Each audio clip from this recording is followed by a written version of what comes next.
Hi, I'm Wilson. I'm going to discuss about extrusion. What is extrusion? Extrusion is a process of manufacturing long product of constant section, rod, sheet, pipe, film, wire insulation coating for softened polymer through a die with an opening. In the extrusion, pressure is applied from the rear of the workpiece and the final product is taken out from the die after the cooling.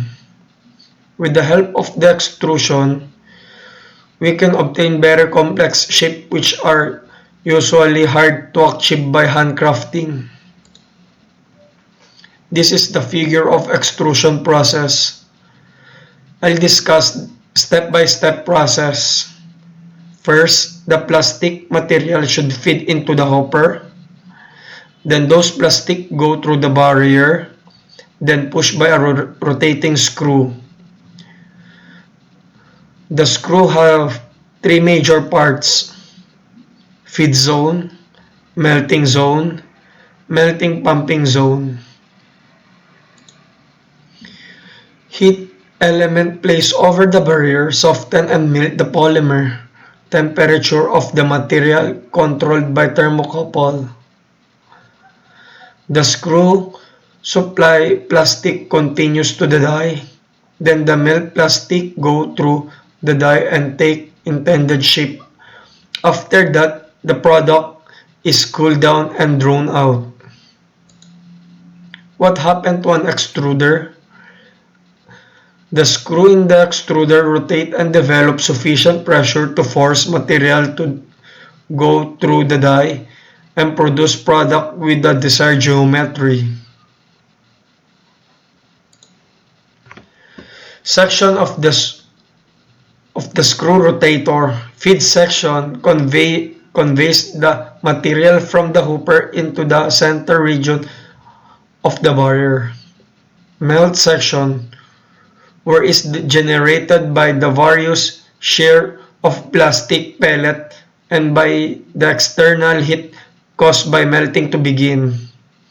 Material or pumping section, where addition to shearing at high rate and melting occur with pressure built up to the die.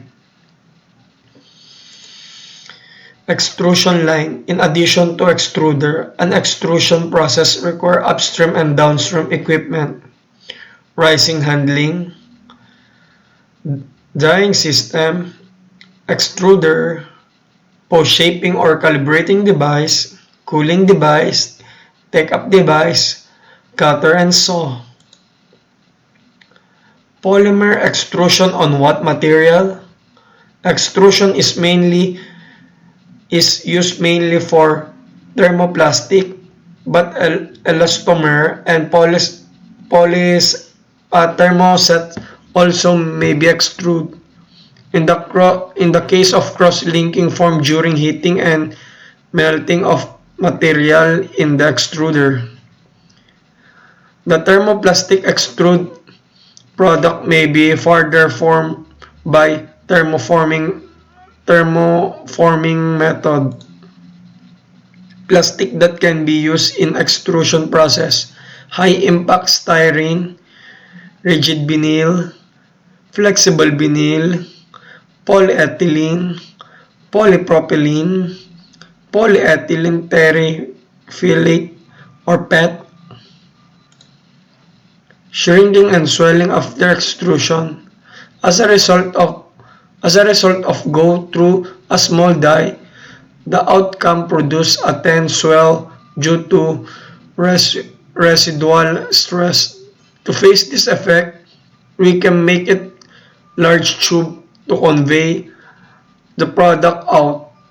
After that, we have to face the shrinking of the product into word it reduced dimension.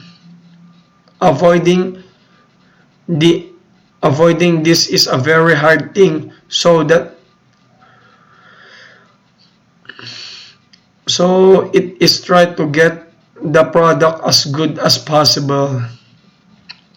but making it very accurate make a very costly expensive. Cooling of the product. After the plastic produced is extruded, it has to be cooled down. Flow of air or flow of water usually used for cooling process. But we have to be very careful because the product is still soft and pressurized. It might damage the product. Advantage of extrusion: continuous, high product volume because it's a manufacturing process, low cost per pound, efficient melting, many types of raw material, good mixing. The disadvantage of extrusion: limit complexity of part, uniform cross-section shape only, high initial cost, large space and long haul are needed for the machine. Thank you.